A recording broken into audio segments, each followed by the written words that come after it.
I'm not giving up, and I'm going to tell you why you shouldn't give up either. So this is an update on my animated series, my dream that I wanted to create a stop motion digital animation, not using AI, my robot Popalow. For the longest time, I have had this idea of making this character that was underprivileged and he wasn't respected, and he had to live off the land and find different ways to survive. And that is garbage. I built Popalow, and I'm putting this all in a playlist that I'll link down below. This video is really about not giving up on your dream. Even if it sits dormant, it's really okay. If you tried to work on a dream and it didn't happen, I think you can go back and revisit it. I went ahead and set up a couple tables outside. I talked to my sister, Lisa. This is his current vehicle. The story will unfold that Popalow's house actually flies. A rocket ship, or at least he thinks it's going to be a rocket ship. I think these are chicken feeders up here at the top. I am going to create a lab environment to support his story. And in order to do that, I've had to collect all these interesting parts. And these parts mainly are from old organs. Organs are some of the most amazing gears and mechanisms. And I've got these all at the scrap exchange. So here are some, I'm not sure what they're called, but these are different parts of an organ. This is going to be moving and creating this sort of effect of he is trying to create something inside of his lab. This huge thing weighs about 80 pounds, maybe 100 pounds.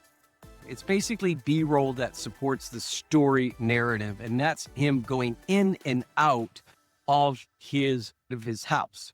I got to get enough done and then put it in the back of my truck and go shoot a early morning scene, a late night scene, the things that look like there's activity going on. Okay, this is where I need your help. This is the current car. The car fits inside. I'm going to move him aside because he'll fall over. We're going to talk about the fragileness of Popalow in a second. She's just needs to be stronger. This is the current car, exactly the way that I saw it in the woods originally. So when I saw these cans, the car didn't fit. So what I did is I expanded the can, and now the car can actually drive in. Now, can I drive in going 80 miles an hour? I'm not sure. The question is should I make a smaller version of this car? Because right now, this car is actually having a little trouble because it's a little fragile. I want him to be able to do ramp jumps and things or whatever in the storyline.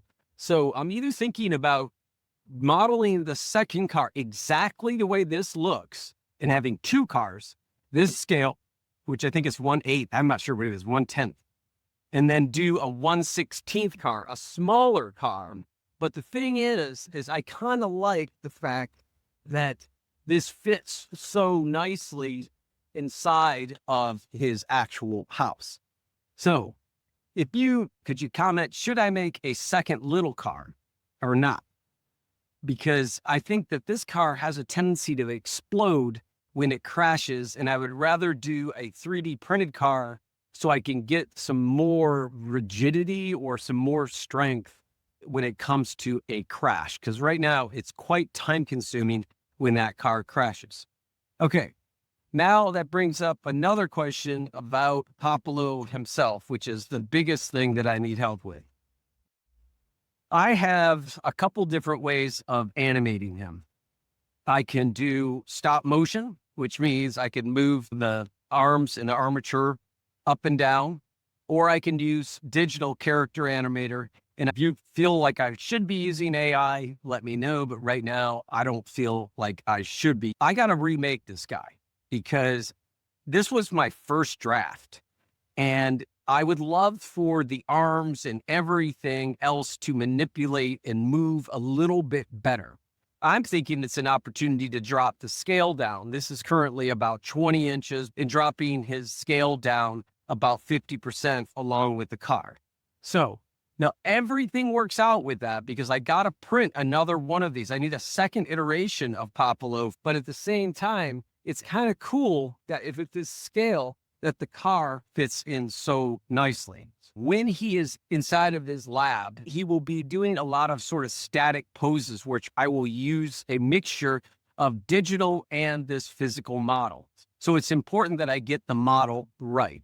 So anyways, if you have any comments, but I really appreciate you being here, and I feel very grateful that by making this video, it helped me kick me in the butt to actually get things done.